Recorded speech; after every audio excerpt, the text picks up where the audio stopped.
Okay, picture this. You're you're in a new city, maybe looking for that perfect cup of coffee, right? Yeah. And you pull out your phone. Yeah. And bam, there's that little blue dot showing you exactly where you are on the map. Yeah. It feels almost instantaneous, like magic, doesn't it? It really does. But, behind that simple everyday action lies an absolutely incredible story. It really is. It's a story that stretches way back to the military needs of the Cold War. It involves this whole complex system of satellites orbiting hundreds of miles above us. Right. And kind of astonishingly, it reaches right into the most fundamental, almost like mind-bending theories about the nature of space and time itself. Exactly. And what's truly wild, I think, is that the precise function of that technology you use every single day relies directly on principles that feel completely counterintuitive to our normal experience. The principles of how space and time actually behave, especially when things move really, really fast. It's probably one of the most striking real-world examples I can think of where, abstract physics is just absolutely essential for modern technology to even work. It really is. So today we're going to take a deep dive into two seemingly very different topics. First, the global positioning system, GPS, the thing that powers that little blue dot. And second, Albert Einstein's special relativity. Our mission really is to unpack the fascinating history, the complex mechanics of GPS. Yeah, the nitty-gritty. The nitty-gritty, exactly. Then explore the revolutionary ideas of special relativity and finally show you exactly how these two worlds collide in a way that, well, makes modern navigation possible. It's quite a journey, from satellites to space-time. It is. It's a journey into timing, positioning, and maybe rethinking the very fabric of space-time. Let's unpack this journey then. All right, let's start with GPS itself. Now, this technology, it didn't just appear out of nowhere, right? Its origins are deeply rooted in the military needs of the Cold War. It was really a race for accuracy in a very tense world. Definitely. And before GPS as we know it, there were these important earlier efforts to use satellites for navigation. They sort of paved the way. Like what? Well, one key predecessor was the Naval Research Laboratory's Timation program that started back in 1967. Their specific focus, which is really interesting, was putting extremely precise atomic clocks into orbit. Atomic clocks in space. Yeah, they wanted to see if these incredibly stable clocks could be used for navigation signals. And actually, the third Timation satellite, launched in '74, was the first one to actually carry an atomic clock into space. A big deal. Wow. Okay. And meanwhile, there was another group working on this too. Right, over at Johns Hopkins Applied Physics Laboratory, APL, they had the transit system. And this one sort of came out of pure scientific curiosity that then turned really practical. How so? Well, scientists there, Geer and Weifenbach, they were looking at the signals from Sputnik, the first satellite, and they were trying to figure out its orbit just by listening to its radio signals from the ground. That's the inverse problem, they called it. Yeah. But then they realized, hey, you could flip that around. If you already knew the satellite's precise orbit, could you figure out your own location on the ground by listening to its signal? Ah, clever. Exactly. And that was precisely what the Navy needed for accurately positioning their submarines, especially for the Polaris missile program. Accuracy was everything. And ARPA, which later became DARPA, the Defense Research Agency, they were involved early on funding some of this innovative work. So the Navy's focused on clocks and positioning subs. What about the Army? Were they involved? They were. The U.S. Army had its own system, too, called SEACOR. That started even earlier, around 1964. Their satellites were mainly used for really precise geodetic surveying, basically measuring distances between points on Earth very accurately by having ground stations signal these satellite transponders. Okay, so you've got these different efforts bubbling up. The Navy with clocks and location finding, the Army with surveying, each tackling a piece of the puzzle. Exactly. Clocks in space, location from signals, precise positioning. But systems like transit, while groundbreaking, had limitations. They were, well, relatively slow. Slow how? A submarine, for instance, might have to wait quite a while for a transit satellite to pass overhead to get a fix. That just wasn't good enough for the really fast-moving operations the Air Force needed, like for bombers or missiles. Right, they needed something faster, more continuous. Precisely. And that push for a more dynamic, always available system is really what led to the development of GPS as we know it today. And we start seeing key milestones in the early 70s. The Air Force actually did flight tests using ground-based pseudo-satellites in 1972. So they were simulating the satellites from the ground first. Yeah, just to test the whole concept before launching the real things. Then the first actual experimental GPS satellite, part of what they called Block I, was launched in 1970. Okay, the first real one. And they launched 10 more of those Block I birds by 1985. That was really to prove the concept would work on a global scale. Then, a big step in February '89, the launch of the first modern Block II satellite. That really marked the start of building out the full operational constellation we rely on now. And when did it, first get used in a major way? Well, the system saw its first really widespread military use during the Gulf War in 1991. That was a huge test, really, and it proved its capabilities in a real conflict zone, showed everyone just how valuable it was. And I remember hearing about the size of the early receivers. Yeah. They were huge. Oh, yeah. Bulky. But then DARPA, them again, they had this really cool project in 1991 that dramatically miniaturized the military GPS receivers. They took them from 16 kilograms, it's about 35 pounds, think a big backpack, Wow. down to a handheld unit weighing just 1.25 kilograms, so under 3 pounds. That's a massive difference. Suddenly it's portable. Huge technological leap, Yeah. made it vastly more useful for soldiers on the ground. Now, it started as military tech, obviously. But how did it become something, we all use? Right. Well, a really pivotal moment, unfortunately born from tragedy, came in 1983. Korean Airlines Flight Zverezo 07, a civilian airliner, strayed into Soviet airspace because of navigation errors. Oh, I remember that. A terrible incident. It was, and it was shot down. In the aftermath, President Reagan announced that once GPS was fully operational, it would be made available for civilian uses. A direct response to that tragedy, aiming to prevent similar incidents. So that decision opened the door for civilian use. It did. Although it's interesting, the sources note that the basic civilian signal code, while sometimes intentionally degraded, was actually known and potentially usable as early as 1979. But Reagan's announcement made it official policy. Okay, but it still took time to get the whole system running for everyone, right? Absolutely. It's a complex system. They declared initial operational capability, or IOC, by December 1993. That meant they had enough satellites, up 24 of them, for full global coverage, and the civilian signal, the Standard Positioning Service, or SPS, was officially available. And then full operational capability. That came shortly after, in April 1995, FOC. That meant the military's more accurate signal, the Precise Positioning Service, or PPS, was also fully available. And the government formalized this dual military-civilian role. Yep. In 1996, President Clinton issued a policy directive officially declaring GPS a dual-use system and set up an executive board to manage it as a national asset, sort of cementing its role for everyone. And they started planning upgrades pretty quickly, too. They did. In '98, plans were announced to upgrade GPS with new, more robust civilian signals that led to the GPS, the third generation of satellites, which offer better accuracy and reliability. And then came a really big moment for us civilians, right? Selective availability. Oh, huge. May 2nd, 2000. That's when they turned off selective availability, or SA. That was the intentional degradation of the civilian signal the military used for security reasons. Turning it off meant suddenly, overnight, civilian GPS accuracy improved dramatically, like tenfold all around the world. That must have been a massive difference for commercial applications. Absolutely enormous. Really unlocked a lot of the potential we see today. And modernization continued.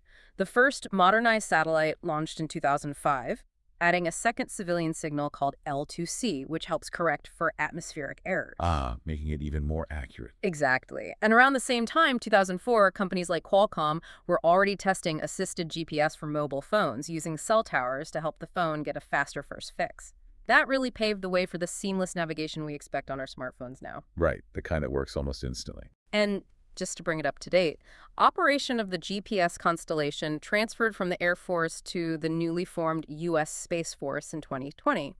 And just last year, 2023, they activated a special unit, PNT Delta, focused specifically on positioning, navigation, and timing capabilities. Okay, so that's the history and the structure. But at its core, how does this whole system actually figure out where you are? It seems so complex. It is complex, but the basic idea is surprisingly elegant, really. It all comes down to incredibly precise timing signals sent from those satellites. Timing is everything. Timing is everything for GPS. Each satellite constantly broadcasts a signal. Part of that signal is a unique identifier code, like a serial number called a pseudorandom code. This lets your receiver lock onto that specific satellite. Okay, so my phone knows which satellite it's listening to. Exactly. And crucially, the signal also contains a navigation message. This message tells your receiver two key things.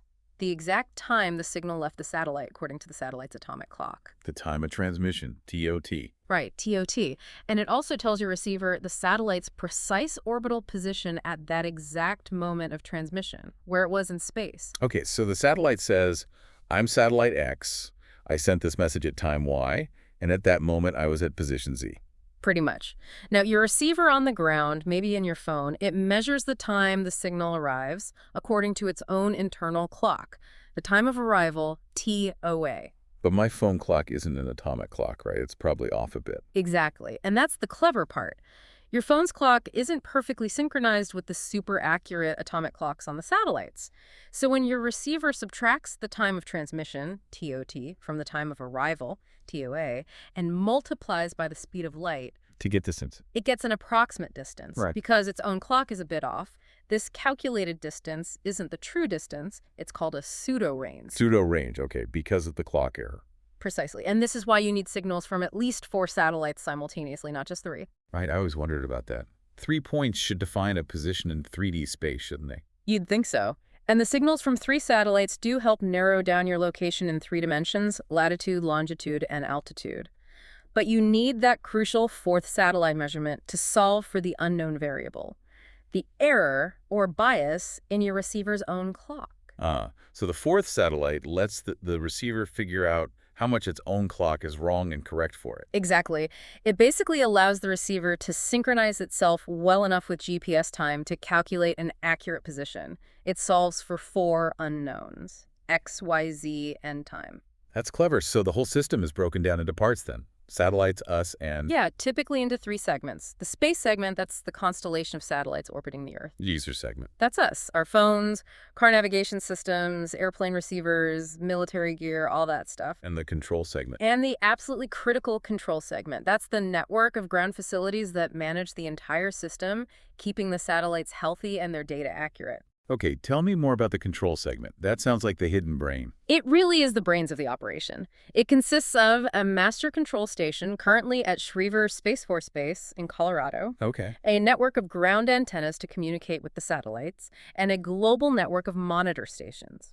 These are spread all around the world, places like Hawaii, Kwajalein Atoll, Ascension Island, Diego Garcia, Colorado Springs, plus some international partners. And what do those monitor stations do? They are constantly tracking the satellites, listening to their signals, collecting data on their exact orbits and how their clocks are performing.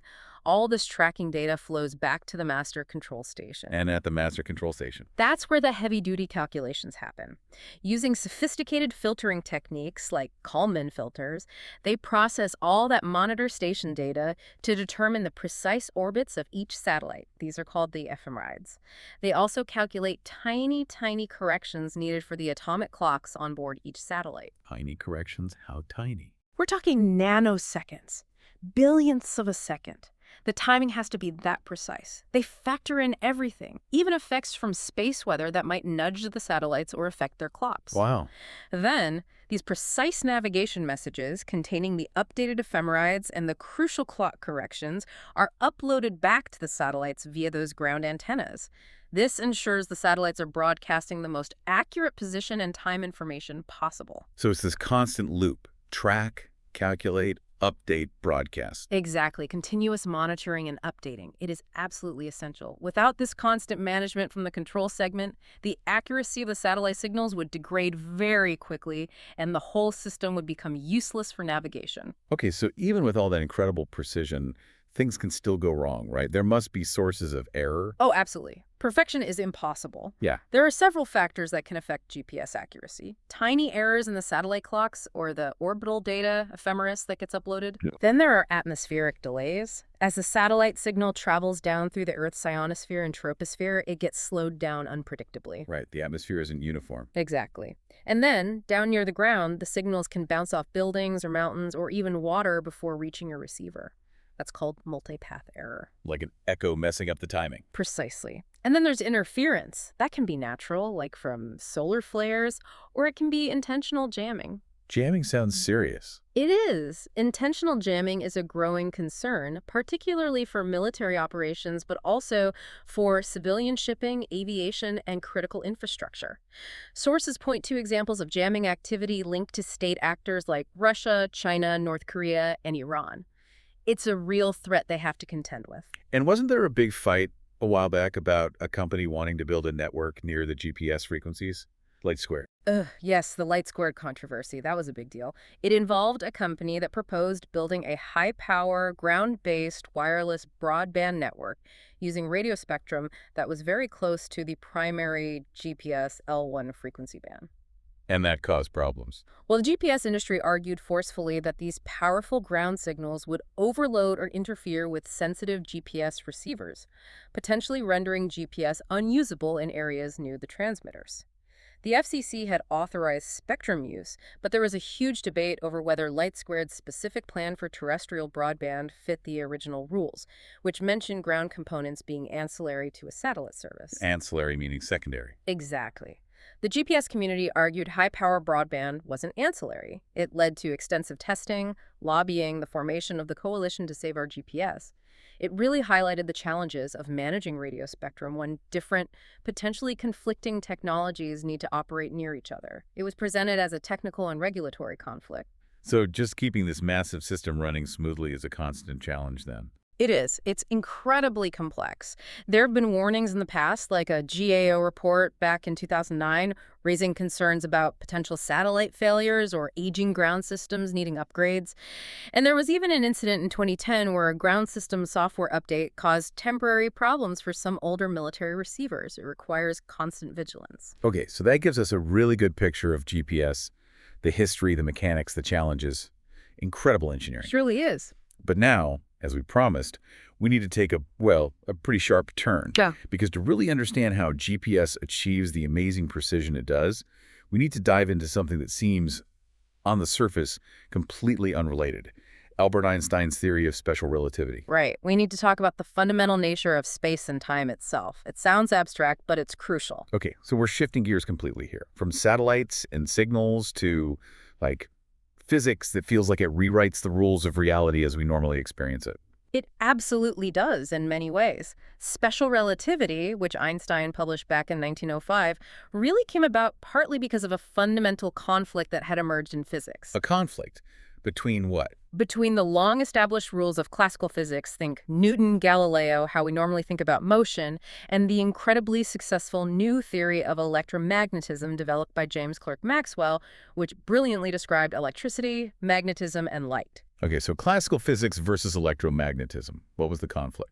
Maxwell's equations, the mathematical heart of his theory, predicted something really bizarre, that the speed of light in a vacuum should be a constant value, c, for all observers, no matter how fast they themselves were moving. Wait, that doesn't make sense based on everyday life, right? If I'm on a train moving fast and I shine a flashlight forward, shouldn't the light beam move faster relative to someone standing still? My speed pluck the light speed. That's exactly what classical intuition, Galilean relativity, would tell you. You just add the velocities. But Maxwell's equations said, no, light doesn't work like that. The person on the ground would measure the exact same speed of light, c, as you would on the train. That's weird. It's profoundly weird. And there was this famous experiment, the Michelson-Morley experiment in 1887. They were trying to detect the Earth's motion through a hypothesized medium called the luminiferous ether, which people thought light waves traveled through. They expected to measure differences in the speed of light depending on direction. But they didn't find any difference. Nope. Their null result was consistent with the idea that the speed of light is constant. Now, this experiment is often presented as the key motivation for Einstein's theory. Yeah, I've heard that. But it's historically interesting. Some sources suggest Einstein himself reportedly said later that the Michelson-Morley experiment actually played no role in the foundation of the theory. For him, personally, he might have been more driven by the inconsistencies within the theories themselves. So the history is maybe a bit more nuanced than the simple story we sometimes hear. Huh. Okay. But regardless of the exact trigger, there was this problem. Classical physics and electromagnetism didn't agree about the speed of light. Exactly. And Einstein's special relativity offered a radical solution. It was based on just two fundamental starting points, or postulates, that seem simple on the surface but have absolutely mind-blowing consequences. Okay, what are the two postulates? Postulate one is the principle of relativity. It says the laws of physics are the same for all observers who are in uniform motion relative to each other.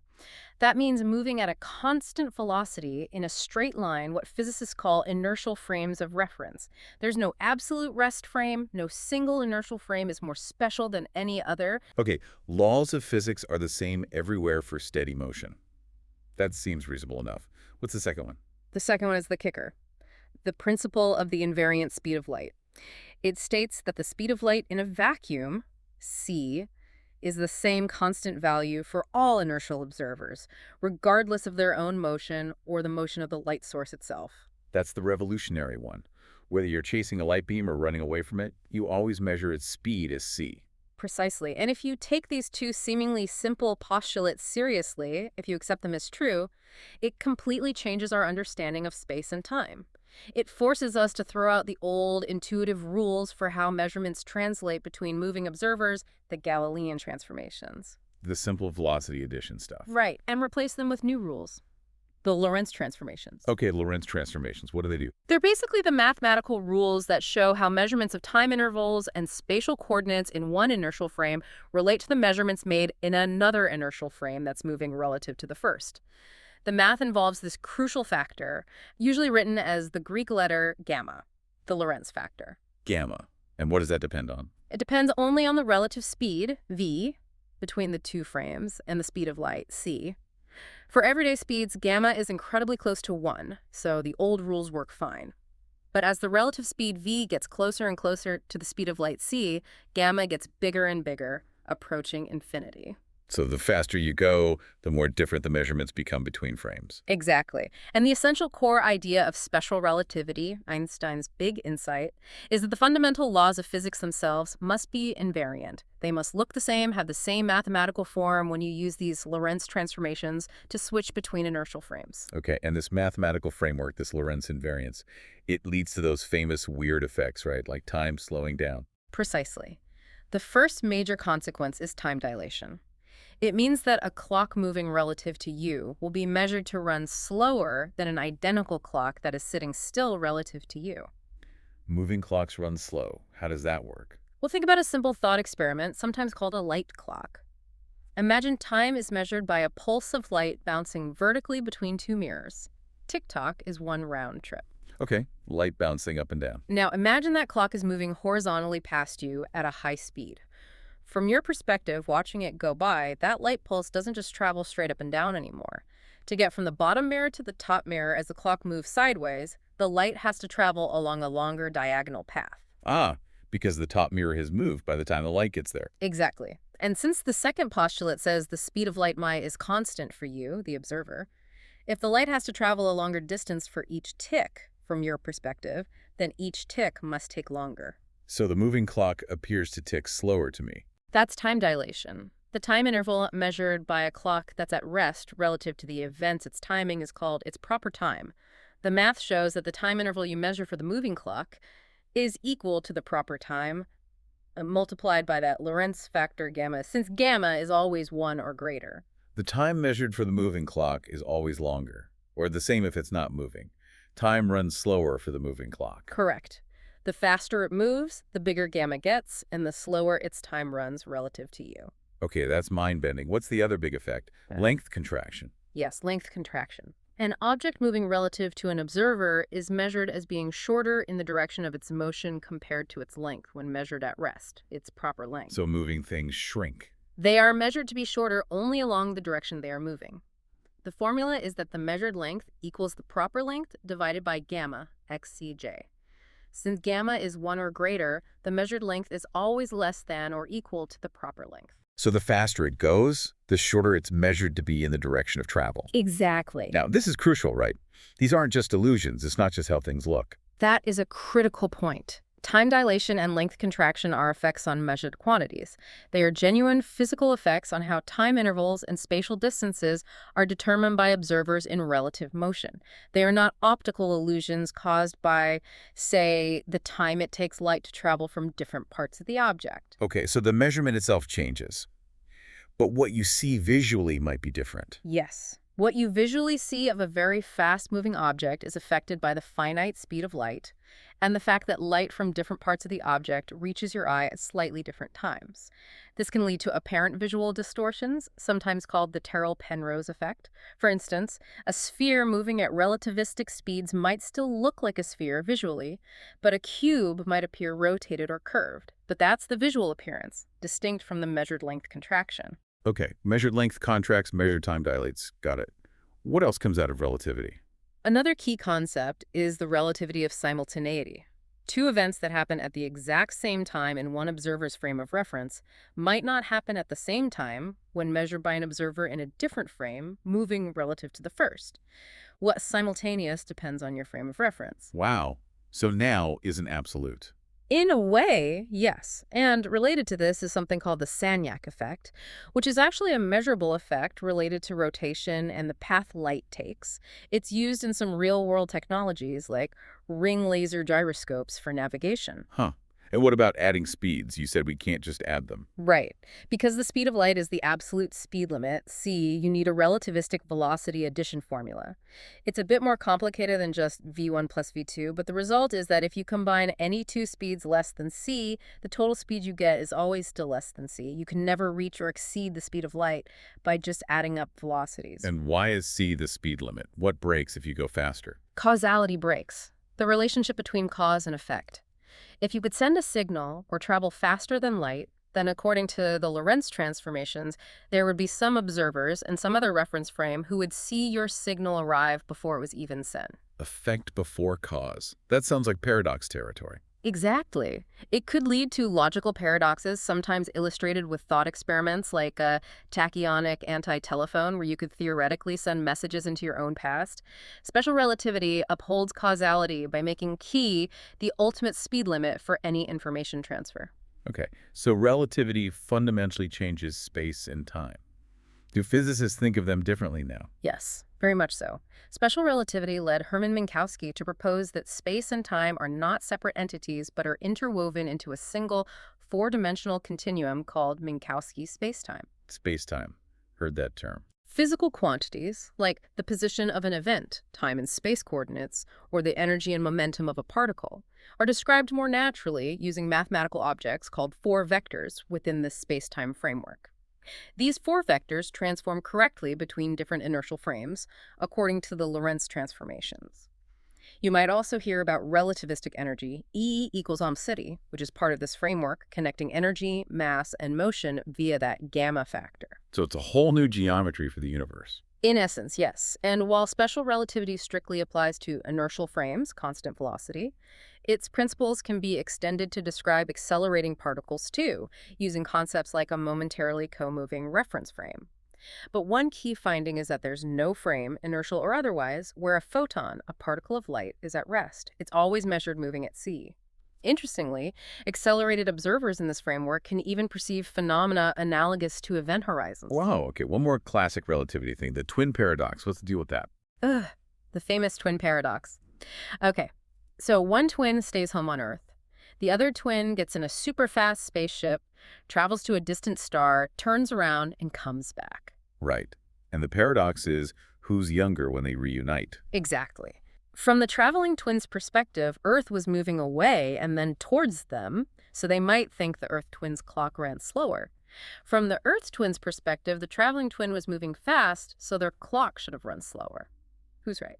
Yeah, who is? The twin who actually traveled is the one who aged less. The resolution lies in the fact that the situation isn't symmetrical. The traveling twin had to accelerate, they had to slow down, turn around, and speed up again to come back. Acceleration breaks the symmetry. Precisely. The traveling twin wasn't in a single inertial frame the whole time. Because of that acceleration, the earthbound twin's frame is the one against which the time dilation effect accumulates consistently. So the traveler returns younger, It's a confirmed consequence of special relativity. Okay, so we've covered the amazing engineering of GPS and the truly bizarre, counterintuitive world of special relativity. Now, let's finally bring them together. This is the core connection, right? Why we talked about Einstein at all. This is absolutely the critical intersection, the punchline, if you will. Okay. Accurate GPS navigation, the kind you rely on daily, is simply impossible without actively accounting for the relativistic effects predicted by Einstein's theories. Okay, lay it out for me. Why? How does relativity affect those GPS satellites? It affects the atomic clocks on board the satellites in two distinct ways based on Einstein's theories. And fascinatingly, these two effects work in opposite directions. Two effects. Okay, what's the first one? The first effect comes from special relativity, the theory we just discussed dealing with high speeds. The GPS satellites are orbiting Earth really fast relative to us on the ground, roughly 14,000 kilometers per hour or about 8,700 miles per hour. That's fast. It is. And according to special relativity's time dilation, because of this high velocity, their clocks should run slower than identical clocks sitting stationary on the Earth's surface. Okay, so speed makes the satellite clocks tick slower. Effect one. What's effect two?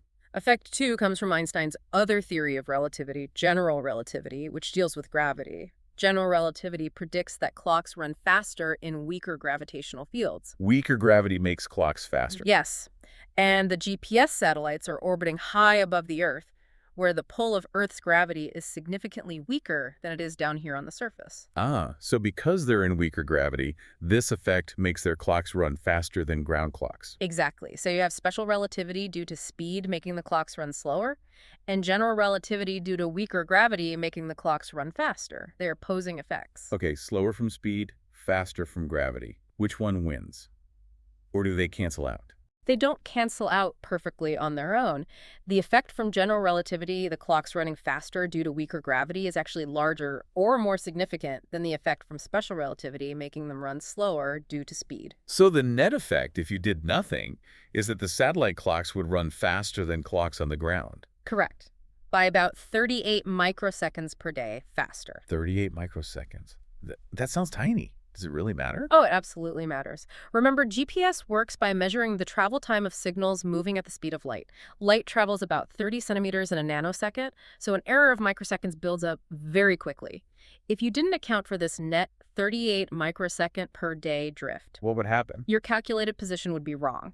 It would accumulate errors of about 10 kilometers every single day. The system would be completely useless for navigation within hours. Wow, 10 kilometers a day. Huh. Okay, that's huge. So how do they fix it? This is where the control segment comes back in. They must precisely calculate and actively correct for both of these relativistic effects. The sources explicitly state that the in-orbit clocks are corrected for both special and general relativistic time dilation effects, so that they run at the same rate as clocks on the surface. How do they correct it? Do they constantly send adjustment signals? They actually do something even cleverer. They deliberately engineer the atomic clocks before launch to tick at a slightly different rate on the ground, slightly slower than they should. Then, once the satellite reaches orbit, the combined relativistic effects, faster due to gravity, slower due to speed, cause the clock to tick at the correct rate relative to ground clocks. They pre-correct the clocks. That's brilliant. It is. And the control segment continuously monitors them and uploads fine-tuning corrections as needed, but that initial offset handles the bulk of the relativistic effect. So in a very real sense, every time I use GPS, I'm relying on calculations that confirm Einstein's theories of relativity are correct. Absolutely. GPS serves as a continuous, real-world, large-scale laboratory experiment, constantly demonstrating the validity of both special and general relativistic time dilation. It has to work, or GPS doesn't work. Were there experiments before GPS that showed this? Yes, there were famous dedicated experiments. The Half-Fail-Keating experiment in 1971 flew atomic clocks around the world on commercial jets, some eastbound, some westbound, and the measured time differences matched the predictions of relativity, accounting for both speed and gravitational effects. A similar experiment was done by the UK's National Physical Laboratory, NPL, in 2005. But GPS provides constant, ongoing validation. And you mentioned the Signac effect earlier related to rotation. Right. That effect, which is also rooted in relativistic principles about how light travels in rotating frames, is another piece of physics that has to be accounted for in the GPS calculations to ensure pinpoint accuracy, especially considering the Earth's rotation. Yeah. And as I mentioned, it's used directly in some types of gyroscopes for navigation. Relativity is just baked into modern navigation tech. Amazing. Okay, so relativity is essential for GPS. Let's maybe step back one last time. You mentioned Einstein's second postulate, the speed of light, c being constant. What are some other big implications of light having this finite, constant speed? It must affect more than just GPS. Oh, absolutely. The fact that C is finite and constant shapes our universe and our technology in countless ways. It's considered one of the truly fundamental constants of nature. So fundamental, they use it to define the meter, right? Exactly. The standard SI unit of length, the meter, is officially defined as the distance light travels in a vacuum in a specific fraction of a second one divided by 299,792,458. So the speed of light is fixed by definition now. And its finiteness, the fact that it's fast but not infinite, has practical effects. Everywhere, even on tiny scales. Think about computer chips. The speed of light sets a hard limit on how quickly signals can travel between different parts of a processor or across a circuit board. Even with a super fast multi-gigahertz processor, a signal can only travel maybe 15-30 centimeters, roughly half a foot to a foot, in one clock cycle. So chip designers literally bump up against the speed of light limit. They do. It's a fundamental constraint in designing faster computers and minimizing signal path lengths. What about larger distances, communications? Definitely noticeable there. Theoretically, light could zip halfway around the Earth's surface in about 67 milliseconds. But in reality, signals and fiber optic cables travel a bit slower, and they have to go through switches and routers, adding delays. You see these delays in international phone calls or video conferences sometimes. Yeah, that slight lag. And in spaceflight, the delays become unavoidable and really significant. Communicating with the Apollo astronauts on the moon involved round-trip delays of almost 3 seconds. Wow, 3 seconds just to the moon and back. And talking to probes on Mars, depending on where Earth and Mars are in their orbits, the one-way communication delay can be anywhere from 5 minutes to over 20 minutes. 20 minutes one way. So you can't possibly have a real-time conversation or joystick control. Absolutely impossible. It forces engineers to design highly autonomous spacecraft that can execute complex sequences on their own based on commands sent much earlier. And in astronomy, this finite speed is actually a good thing, in a way, looking back in time. It's an incredibly powerful tool for astronomers. Because light takes time to travel across the vast distances of space, when we look at distant objects, we are literally looking into the past. This is called look-back time. So we see things as they were, not as they are right now. Exactly. Light from the Andromeda Galaxy, our nearest large galactic neighbor, took about 2.5 million years to reach us. So we see Andromeda as it was 2.5 million years ago. Images from telescopes like Hubble or the James Webb Space Telescope capturing extremely distant galaxies show us light that has been traveling for billions of years, sometimes over 13 billion years. So we could see the universe shortly after the Big Bang. We can effectively watch the universe evolve over cosmic history just by looking further and further away. It's like having a time machine. That's incredible. Has we always known the speed of light, or did we have to figure it out? Oh, it took centuries of effort to measure it accurately. Early astronomers like Ole A. Rimmer made estimates based on observations of Jupiter's moons in the 17th century. Then there were ingenious terrestrial experiments in the 19th century, like Fizeau using a spinning cogwheel to chop a light beam. A spinning wheel. Yeah, and Foucault using a rapidly rotating mirror a bit later. Very clever mechanical setups. Modern methods, of course, are vastly more precise, often involving timing laser pulses over very accurately measured distances, or, as we mentioned, calculating all based on its relationship to other fundamental electromagnetic constants. So quite a journey we've taken then. It really has been. We started with, the fascinating kind of Cold War-driven history and the incredible engineering behind the global positioning system. We trace its path from military necessity to this indispensable tool that pretty much everyone uses every single day. From transit intimation right up to the modern constellation managed by the Space Force. Then we took that sharp turn into the, let's be honest, pretty weird and counterintuitive physics of Albert Einstein's special relativity. We explored how motion fundamentally changes our measurements of time and space. Time dilation, length contraction. Leading to concepts like space-time and establishing the speed of light as this absolute cosmic speed limit. A whole new way of looking at the universe's basic rules. And then, the crucial part. We brought these two worlds together.